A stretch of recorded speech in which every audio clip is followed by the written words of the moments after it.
नमस्कार दोस्तों और प्रिय विद्यार्थियों। लास्ट क्लास में हमने कक्षा 11 के समुच्चय के कुछ गुणधर्म देखे थे। आज देखेंगे समुच्चय संबंधित कुछ संक्रियाएं जो कि बहुत ही महत्वपूर्ण है। देखिएगा, आज का हमारा जो टॉपिक है वो समुच्चय में संक्रियाएं। समुच्चय की संक्रियाएं, ऑपरेशंस ऑन सेट्स, है ना। इसे क्या बोलते हैं? Operations on sets. देखिएगा, ये समुच्चय की संक्रियाएं क्या हैं, देखते हैं एक एक करके। सबसे पहले आता है समुच्चय का पूरक। समुच्चय का पूरक, ठीक है। समुच्चय का पूरक क्या होता है, ठीक है, इसे हम देखते हैं। यदि समुच्चय A S का उप समुच्चय हो तो A डैश को A का पूरक समुच्चय कहते हैं। पूरक समुच्चय कहते हैं, ठीक है। अब A डैश का मतलब ये होता है, A डैश का मतलब होता है समुच्चय X का जहां X बिलोंग्स टू तो S होगा लेकिन X does not belong to A होगा। कहने का मतलब ये है कि मान लीजिए अपने पास कोई एक S समुच्चय है जिसमें अवयव 1, 2, 3, 4 और 5 हैं, ठीक है। और यहाँ पर A कोई समुच्चय है, 1, 2 और 3 अवयव हैं इसमें, तो A डैश का मतलब होगा कि S के बाकी बचे हुए वो सारे के सारे अवयव हैं जो A समुच्चय में नहीं है। तो A डैश का मतलब हो जाएगा यहाँ पे 4,5। तो हम बोल सकते हैं कि A डैश उन सभी अवयवों का समुच्चय होता है जो S से तो बिलोंग करते हैं लेकिन A से बिलोंग नहीं करते हैं। तो A का मान 1, 2, 3 होगा तो A डैश का मान कितना हो जाएगा? 4, 5 हो जाएगा, ठीक है।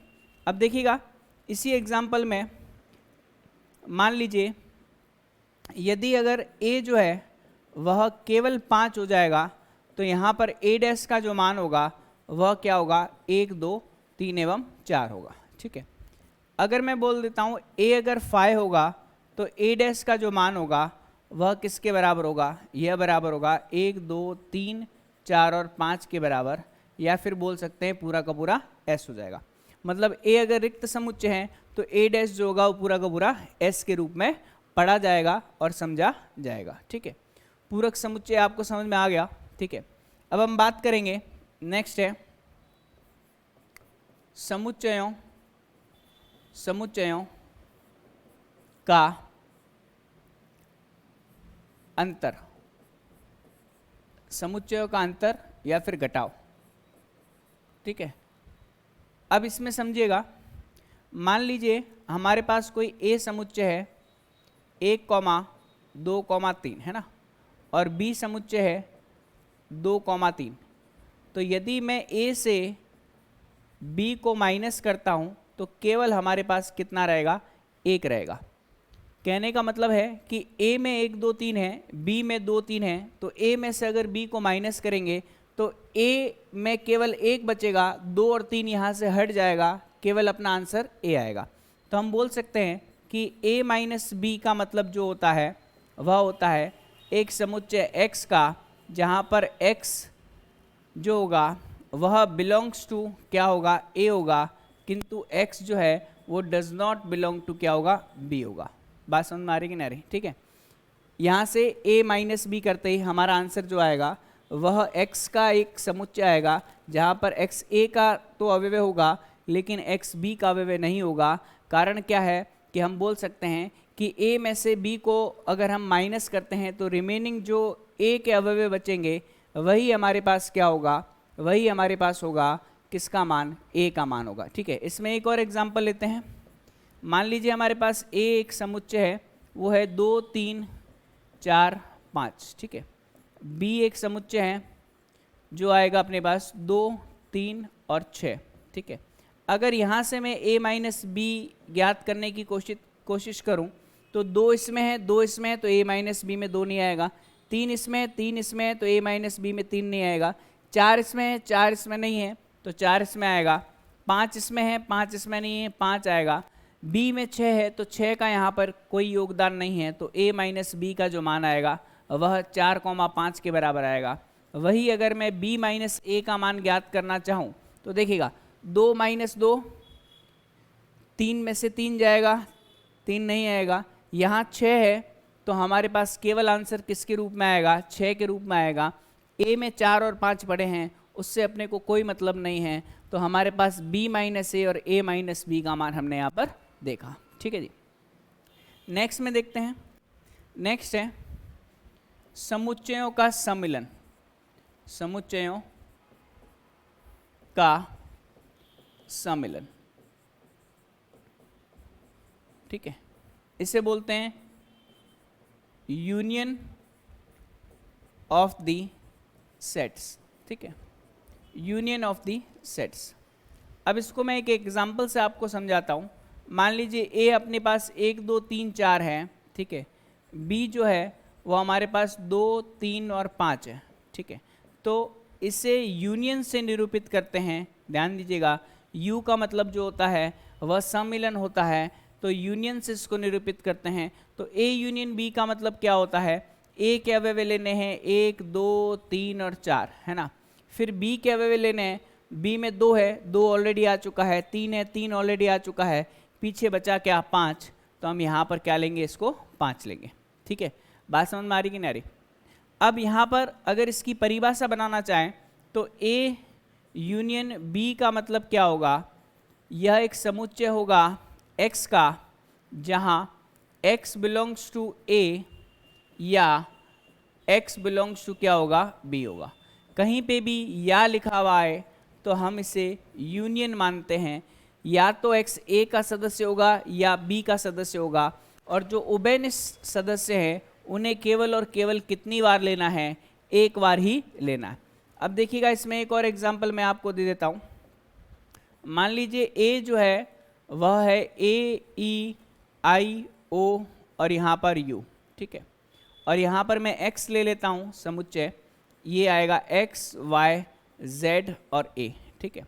तो अगर मैं a का यूनियन x से करूँ तो हमारे पास a आएगा, e आएगा, i आएगा, o आएगा, u आएगा। तो देखिएगा a e i o u तो आएगा, लेकिन x में कौन सा बच गया, x बच गया, y बच गया, z बच गया। a जो है वो x में वह ऑलरेडी आ चुका है, तो उससे हमें कितनी बार लेना है, केवल एक बार ही लेना है। बात समझ में आ रही कि नहीं आ रही, है ना। इसमें नेक्स्ट अपने पास आता है समुच्चयों का सर्वनिष्ठ, ठीक है, सर्वनिष्ठ। इसे इंग्लिश में बोलते हैं इंटरसेक्शन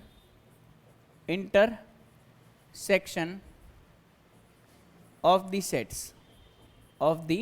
सेट्स। इंटरसेक्शन को उल्टे यू से निरूपित करते हैं। एक एग्जाम्पल पहले देता हूं आपको। मान लीजिए a अपने पास 1 2 3 4 है, ठीक है। b अपने पास है यहाँ पर 1 2 5 और 7 है। अगर मुझे a का इंटरसेक्शन करना है b से, तो मुझे वह अवयव लेने हैं जो a और b दोनों में है, मतलब जो दो उभयनिष्ठ अवयव होंगे 1 और 2, वही अपना क्या होगा, आंसर होगा। तो इसका मतलब अगर मैं a union a intersection b की बात करूं तो a इंटरसेक्शन b एक समुच्चय होता है x का, जहां x बिलोंग्स टू a, या की जगह यहाँ पे आ जाएगा और x बिलोंग्स टू क्या आएगा, b आएगा। तो इंटरसेक्शन का जो मतलब होता है वो हमेशा और होता है। तो कहने का मतलब है जो भी हमारे पास उभयनिष्ठ अवयव हैं वही हमें यहाँ पर लेने हैं। एक और एग्जांपल दे देता हूँ।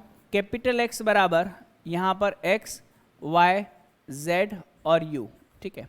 कैपिटल Y बराबर x z u और p। अगर हमें बोला जाता है कि इनका इंटरसेक्शन ज्ञात करना है तो हम वही अवयव लेंगे जो दोनों में क्या है, उभयनिष्ठ है। अर्थात x आएगा, y आएगा, x आएगा, y नहीं आएगा, x आएगा और केवल z आएगा, क्योंकि x और z ही ऐसे दो अवयव हैं जो दोनों में क्या है, उभयनिष्ठ है। तो मेरे हिसाब से आपको सर्वनिष्ठ समझ में आ गया होगा, ठीक है, और सम्मिलन भी आपको समझ में आ गया होगा। अगर ये चीज़ आपको समझ में आ गई है तो हम आगे अब वेन आरेख की तरफ बढ़ सकते हैं और वेन आरेख को समझ सकते हैं कि कैसे हमने वेन आरेख को समझना है। तो देखिएगा, नेक्स्ट हमारा जो आज का टॉपिक है वो है वेन आरेख, ठीक है, वेन आरेख। वेन आरेख बहुत ही इंपॉर्टेंट है। वेन डायग्राम, ठीक है, वेन डायग्राम की परिभाषा क्या है, देखिएगा, किसी आयताकार बक्से में उसके किसी आयताकार बक्से में समुच्चय, और इसे हम बोल सकते हैं सार्वत्रिक समुच्चय के अवयवों को वृत्ताकार चित्र द्वारा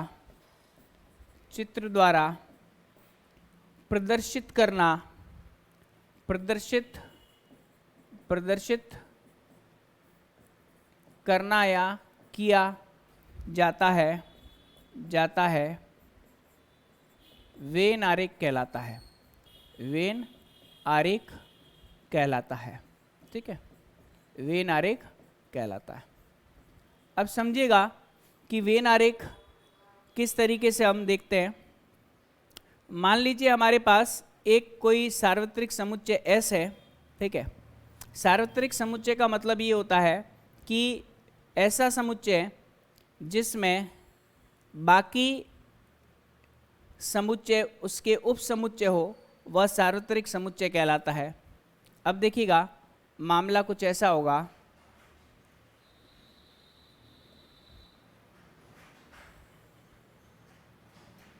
इस तरीके से मान लीजिए ये जो S है, आयताकार बक्से को S लिखते हैं, जिसका मतलब यह सार्वत्रिक समुच्चय है, ठीक है, सार्वत्रिक समुच्चय है ना। अब देखिएगा, इसमें हमारे पास दो समुच्चय दे रखे हैं, इसे मैं A लिखता हूँ और इसे मैं B लिखता हूँ, ठीक है। तो आप देख सकते हो कि ये A और B जो है वह इस सार्वत्रिक समुच्चय S के क्या है, उप समुच्चय।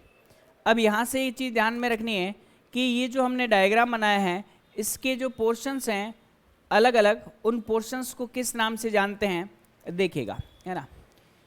अगर मैं बात करूं इसकी, तो ये कंप्लीट, ये वाला तो क्या होगा, ये कंप्लीट तो होगा A, है ना, और ये जो दूसरा वाला होगा ये कंप्लीट होगा B, ठीक है, ये कंप्लीट होगा B, है ना। अब इसमें देखिएगा, इसके जो पोर्शन है उनके बारे में मैं आपको बता देता हूँ। ये मध्य वाला जो भाग है इसे हम A इंटरसेक्शन B बोलते हैं, जो दोनों में ही उभयनिष्ठ है। अभी थोड़ी देर पहले मैंने आपको बताया सर्वनिष्ठ के बारे में, ठीक है। और इधर वाला जो पोर्शन है इसे हम बोलते हैं A माइनस का B, है ना, A माइनस का B। और ये वाला जो पोर्शन है इसे हम बोलते हैं B माइनस का A। B माइनस A जो है वो केवल ये अर्धचंद्राकार जो भाग दिखाई दे रहा है, ये अपने पास B माइनस A होगा, ठीक है।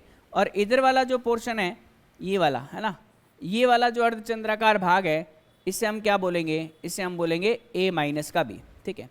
और मध्य वाला जो भाग होगा, ये वाला जो भाग है, ठीक है, इसे हम बोलेंगे A इंटरसेक्शन B, ठीक है। और ये जो कंप्लीट पार्ट आएगा, कंप्लीट पार्ट का मतलब है कि ये वाला जो पोर्शन है यहाँ से, और ये जो पोर्शन है पूरा, ये वाला, ये पूरा जो पोर्शन आएगा इस पूरे पोर्शन को हम बोलेंगे क्या, ए यूनियन बी के बराबर। बात समझ में आ रही कि नहीं आ रही? ठीक है भाई, तो ये वेन डायग्राम के कुछ नोटेशन हैं, ठीक है, इनके बारे में हम देख लेते हैं। अभी हमने पढ़ा भी इनके बारे में। ए यूनियन बी का मतलब क्या होगा, ए या बी के अवयव, है ना, ए या बी के अवयवों से मिलकर के जो बना है, अवयवों से मिलकर जो बना है, से मिलकर, है ना, से मिलकर जो बना है वह ए यूनियन बी, है ना। बी में बी के अवयव, बी के अवयव, ठीक है, और ए में जो आएगा वह ए के अवयव, है ना, ए के अवयव, ठीक है। अब ए इंटरसेक्शन बी का मतलब है ए और बी के अवयव, मतलब जो ए के भी हैं और बी के अवयव हैं, दोनों सम्मिलित रूप से हैं, वह ए इंटरसेक्शन बी में आएगा। अब ए माइनस बी बहुत इंपॉर्टेंट है, इसका मतलब होता है केवल ए के अवयव, केवल ए के अवयवों से बना, अवयवों से बना, है ना। केवल ए कभी भी आए इसका मतलब ए माइनस बी होता है, और बी माइनस ए का मतलब है केवल केवल बी के अवयवों से बना, बी के अवयवों से बना, ठीक है, बी के अवयवों से बना। ये बात आपको समझ में आ रही होगी, ठीक है। तो इस तरीके से हम किसी वेन डायग्राम को समझ सकते हैं। और वेन डायग्राम की परिभाषा भी मैंने आपको बताई कि सार्वत्रिक समुच्चय को बड़े बक्से से लिखते हैं और इनके उप समुच्चयों को वृत्ताकार रूप में निरूपित करते हैं, और इनके अलग अलग भाग होते हैं, और इन अलग अलग भागों को अलग अलग नामों से जाना जाता है, और यही जो नाम हैं ये मैंने आपको एक्सप्लेन यहाँ पर किए हैं, ठीक है। अब इसको हम थोड़ा सा और एक्सप्लेन करेंगे कि समुच्चय समुच्चय का सम्मिलन सम्मिलन सिद्धांत, है ना, समुच्चय का सम्मिलन सिद्धांत। अब समुच्चय का सम्मिलन सिद्धांत क्या है, यदि यदि दो समुच्चय ए एवं बी परिभाषित है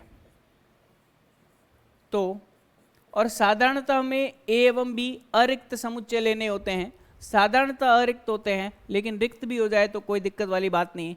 परिभाषित हो तो ए यूनियन बी का जो फॉर्मूला होता है वो होता है यहाँ पर ए। अब देखिएगा, ए यूनियन बी की जगह मैं यहाँ पर कुछ और लिख रहा हूँ, और वह क्या है, वह लिख रहा हूँ N of A union B, है ना। N of A union B का जो फॉर्मूला होता है वो होता है N of A plus N of B minus का N of A intersection B, ठीक है। क्लियर है भाई सभी को? अब ये फॉर्मूला कहाँ से आता है, थोड़ा सा गौर कीजिएगा। लास्ट जो मैंने डायग्राम बनाया है उसको ध्यान से देखिएगा, इस डायग्राम की सहायता से अपने को पता चल जाएगा, ठीक है।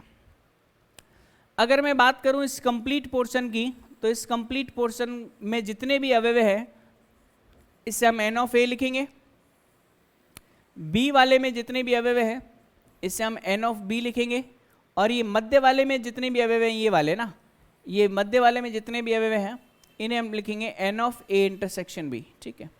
तो देखिएगा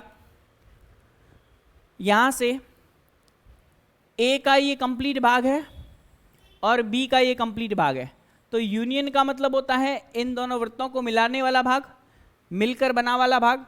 तो ये वाला पोर्शन और ये वाला पोर्शन, जैसे इन दोनों अवयवों को ऐड करूंगा, बीच वाला जो भाग है वह ए में भी आ गया और बी में भी आ गया।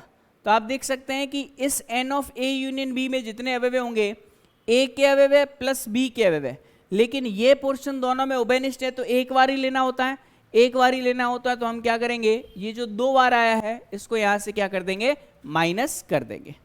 बात समझ में आ रही कि नहीं आ रही? क्लियर है सभी को? अब इस फॉर्मूले में हमें ये चीज़ ध्यान देनी है, हमारे पास टोटल कितने हैं, 1 2 3 और 4, टोटल 4 राशियां हैं। 4 राशियों में से 4 राशियों में से 3 ज्ञात होगी,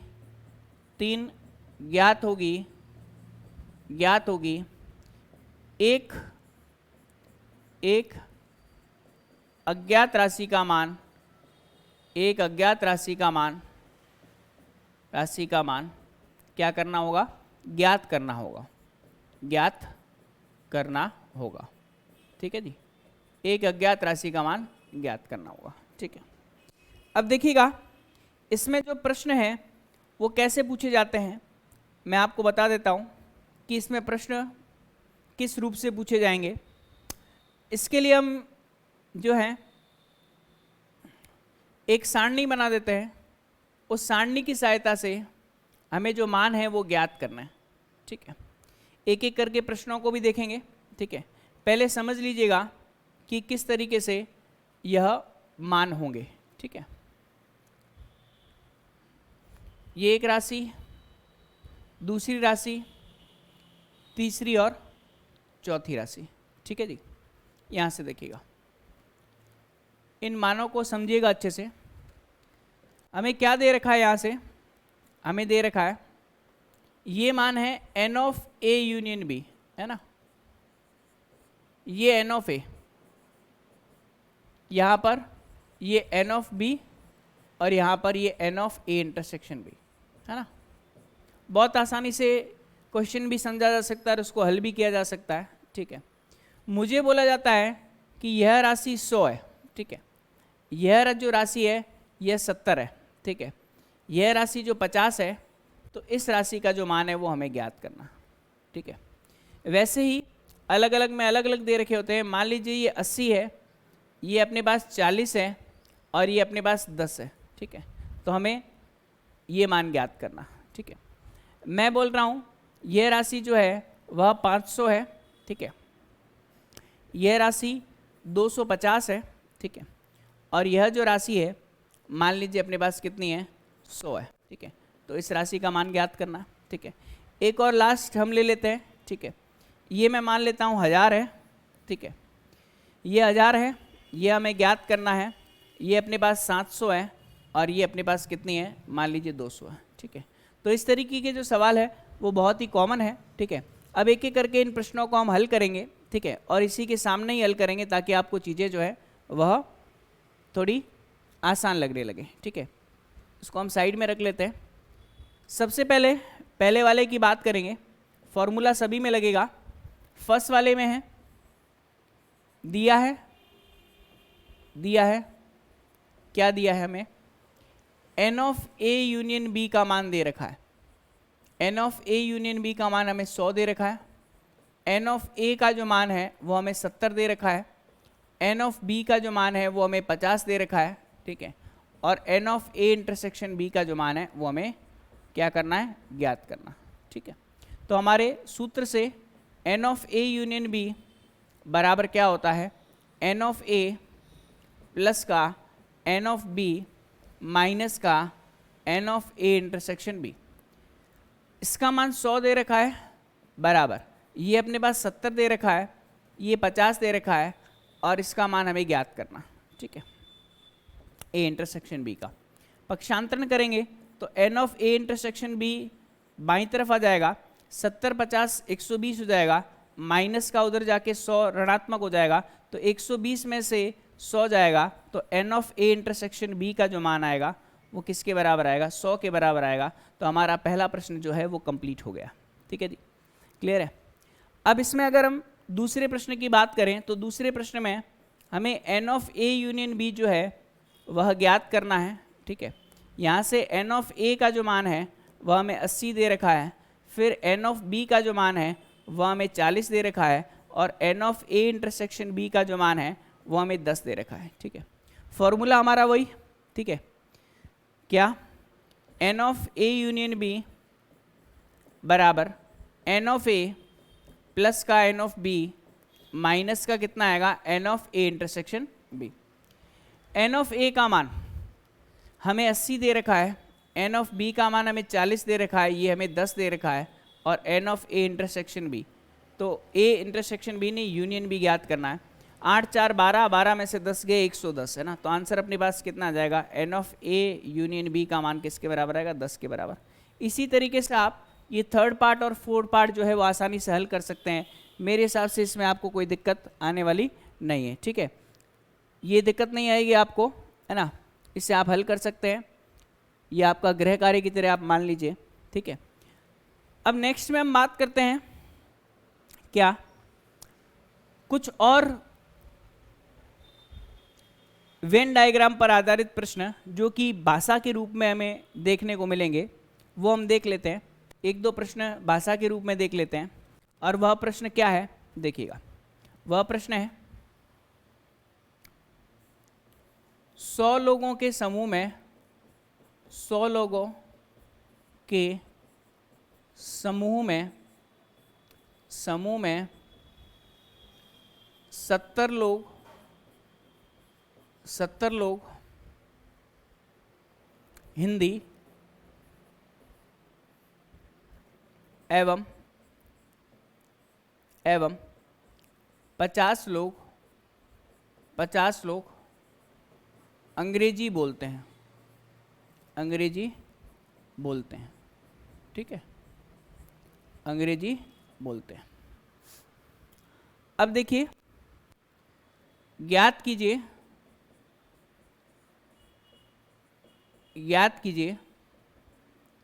पहला सवाल, कितने लोग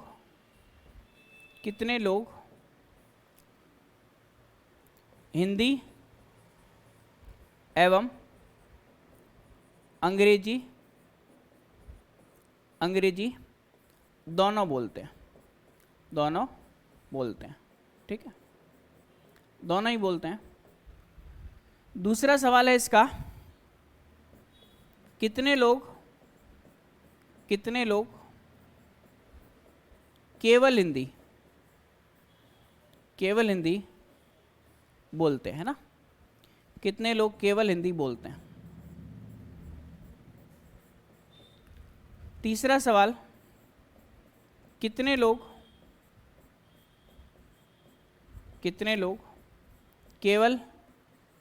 केवल क्या अंग्रेजी बोलते हैं, क्या बोलते हैं, अंग्रेजी बोलते हैं, ठीक है, कितने लोग केवल अंग्रेजी बोलते हैं, ठीक है।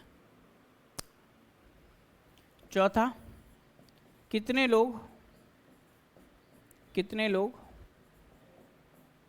केवल हिंदी या केवल अंग्रेजी बोलते हैं, केवल हिंदी या केवल अंग्रेजी बोलते हैं। यह सवाल अपने आप में वेन डायग्राम को आपका कंप्लीट कर देगा, ठीक है।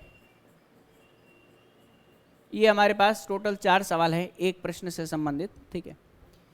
अब देखिएगा, इसे समझने के लिए मुझे वेन डायग्राम पे जाना पड़ेगा ताकि हमारा जो मामला है वो आसान हो जाए। देखिएगा कैसे, मैं यहाँ से वेन डायग्राम बनाता हूँ, ठीक है, और वेन डायग्राम में ये आवश्यक नहीं कि हर बार जो है वह आयताकार बक्सा बनाया जाए। हम ए और बी में हमारा काम चल रहा है तो हम ए और बी में भी चला लेंगे, ठीक है। देखिएगा, यहाँ से हम निर्धारित करते हैं, ये हिंदी भाषी है ना, हिंदी भाषी, इसे हम एच से लिख लेते हैं, और ये अंग्रेजी भाषी, ठीक है, इसे हम ई से लिख लेते हैं, ठीक है। अब देखिएगा, थोड़ा ध्यान दीजिएगा, इनमें से कौन कौन सी चीज़ें क्या है। सबसे पहले मैं बात करूं, ये जो कंप्लीट पोर्शन है, फिर से मैं आपको बता रहा हूं कि ये जो कंप्लीट पोर्शन है यह H एवं E का क्या है, यूनियन है, जिसका मान हमें दे रखा है 100, ठीक है। तो एक एक करके हम देखते हैं। हल में माना हिंदी बोलने वाले व्यक्ति जो है वह किससे निरूपित हो रहे हैं? एच से। और अंग्रेजी बोलने वाले व्यक्ति जो है वह किससे निरूपित हो रहे हैं? ई से। ठीक है, तो आप देख सकते हैं N of H union E का जो मान है वह हमें दे रखा है 100 के बराबर, है ना। क्योंकि फॉर्मूला हमें बनाना पड़ेगा तो भाषा को फॉर्मूले में कन्वर्ट करना पड़ेगा। अब हिंदी वाले जो हैं वह केवल 70 दे रखे हैं और अंग्रेजी वाले जो हैं वह हमें कितने दे रखे हैं? 50 दे रखे हैं, लिखा हुआ है 50 लोग अंग्रेजी बोलते हैं। ठीक है, अब हमें क्या क्या ये चीज़ें ज्ञात करनी है। कितने लोग हिंदी एवं अंग्रेजी दोनों बोलते हैं, इसका मतलब ये वाला जो पोर्शन है यह हिंदी और का ध्यान रखना, यह हिंदी और का मतलब इंटरसेक्शन इंग्लिश, है ना, यह इसको निरूपित करता है। तो हमें ये वाला पोर्शन ज्ञात करना पड़ेगा। ठीक है, तो इसको ज्ञात करने के लिए यहाँ से हम देखेंगे हमारा फॉर्मूला क्या है। हमारा फॉर्मूला है, चूंकि N of H union E का जो मान है वह आता है N of H plus N of E minus का N of H intersection E के बराबर। ठीक है, तो पहले पार्ट में हमें इसका मान ज्ञात करना है इंटरसेक्शन वाले का, तो सभी की वैल्यू पुट कर देता हूँ। 100 बराबर 70 प्लस का 50 माइनस का N of H intersection E, है ना। पक्षांतरण करेंगे n of H intersection E का, तो ये बराबर आएगा 120 माइनस का 100, अर्थात आंसर आएगा अपने पास 20। तो हिंदी और इंग्लिश बोलने वाले व्यक्तियों की संख्या कितनी होगी? 20 होगी। कारण क्या है? क्योंकि ये पूरा का पूरा आपको कितना दे रखा है? 70 दे रखा है। ये पूरा का पूरा आपको 50 दे रखा है, लेकिन है तो व्यक्ति 100 ही, तो 20 जो होंगे वो कॉमन आएंगे। तो वो कॉमन जो है वो हिंदी एवं इंग्लिश दोनों ही बोल सकते हैं। ठीक है जी, तो ये जो आंसर है वो क्या है? हिंदी और अंग्रेजी बोलने वाले व्यक्तियों की संख्या, है ना, हिंदी और अंग्रेजी बोलने वाले, है ना। ठीक है जी, अब देखिएगा सेकंड हमें क्या बोला है। सेकंड हमें बोला है कितने लोग केवल हिंदी बोलते हैं। अब देखिएगा मैंने आपको बताया था केवल हिंदी का मतलब क्या होगा कि ये वाला पोर्शन आपका ना, केवल ये आधा चंद्रमा। ठीक है, केवल हिंदी का मतलब क्या होगा? हमारे पास ये वाला पोर्शन आधा चंद्रमा होगा। ठीक है, तो हम बोल सकते हैं यहाँ पे कि केवल हिंदी का मतलब ये है कि ये जो पोर्शन है इस पोर्शन को मैं क्या लिख सकता हूँ? एन ऑफ हिंदी, है ना, जो कि हमें 70 दे रखा है। और ये जो पोर्शन है वह केवल और केवल यह जो पोर्शन है वह ए और बी दोनों सम्मिलित होकर के है। तो हमारे पास केवल हिंदी बोलने का मतलब है कि 70 में से हम 20 को माइनस करेंगे, क्योंकि आधा चंद्रमा कब आएगा? जब इस कंप्लीट में से ये पोर्शन माइनस करेंगे, पूरे चंद्रमा में से ये वाला भाग माइनस करेंगे, तभी तो आधा चंद्रमा आएगा। तो केवल हिंदी बोलने वाले 70 माइनस 20 कितने हो जाएंगे अपने पास? 50। और केवल अंग्रेजी बोलने का मतलब है कि ये कंप्लीट अंग्रेजी बोलने वाले 50 हैं, बीच वाले जो हैं जो दोनों ही बोलते हैं वह 20 हैं। तो 50 में से 20 चले जाएंगे तो कितने मिलेंगे अपने को? 30। तो मैं यहाँ पर आपको बता भी देता हूँ, तो ये अपने पास क्या आएगा? ये जो पोर्शन होता है ये होता है H माइनस का, है ना, H माइनस का क्या होगा? E होगा, है ना। और उसको ज्ञात कैसे करेंगे? और ये क्या होगा? N ऑफ अपने पास E माइनस का क्या होगा? H होगा। ये कैसे ज्ञात करेंगे? B में से यह इंटरसेक्शन N ऑफ इस B का मतलब है यहाँ पर E से है, तो N ऑफ E में से यह बीच वाला भाग माइनस कर देंगे तो केवल अंग्रेजी आ जाएगा। और H में से N ऑफ H में से बीच वाला माइनस कर देंगे तो केवल हिंदी आ जाएगा। ठीक है, तो यहाँ पर देखिएगा केवल यहाँ से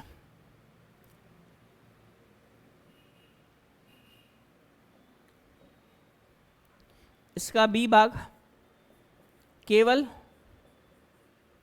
हिंदी बोलने वाले व्यक्ति, केवल हिंदी बोलने वाले व्यक्ति। तो ये अपने पास आएगा N ऑफ हिंदी में से हम माइनस करेंगे N of Hindi intersection English, है ना। केवल हिंदी का मतलब है केवल हिंदी बोल रहे हैं, इंग्लिश नहीं बोलनी है। तो ये आएगा 70 माइनस का 20, तो आंसर कितना आएगा अपने पास 50। ठीक है, अगला सी पोर्शन क्या है, केवल अंग्रेजी बोलने वाले, केवल अंग्रेजी बोलने वाले है ना व्यक्ति, केवल अंग्रेजी बोलने वाले व्यक्ति, तो इसमें हमें क्या करना पड़ेगा, एन ऑफ इंग्लिश में से माइनस करेंगे n of Hindi intersection English. ठीक है, बीच वाला पोर्शन माइनस कर देंगे, तो एन ऑफ इंग्लिश का जो मान है वो मेरे हिसाब से 50 है, 50 में से 20 जाएगा तो आंसर कितना आएगा, 30 आएगा। ठीक है, अब सबसे लास्ट वाला क्वेश्चन बहुत इंपॉर्टेंट है, ध्यान दीजिएगा। सबसे लास्ट में हमें क्या बोला गया है कि कितने लोग केवल हिंदी या केवल अंग्रेजी बोलते हैं। केवल हिंदी या फिर केवल अंग्रेजी बोलने का मतलब क्या होगा, केवल हिंदी या केवल अंग्रेजी का मतलब है कि ये आधा चंद्रमा है ना, क्या ये आधा चंद्रमा और ये आधा चंद्रमा है ना, इन दोनों को अगर मैं जोड़ दूं तो केवल हिंदी या केवल अंग्रेजी है ना। तो देखिएगा यहाँ से इसका जो चौथा भाग है या डी भाग है, केवल हिंदी या केवल अंग्रेजी है ना, अंग्रेजी बोलने वाले है ना, बोलने वाले।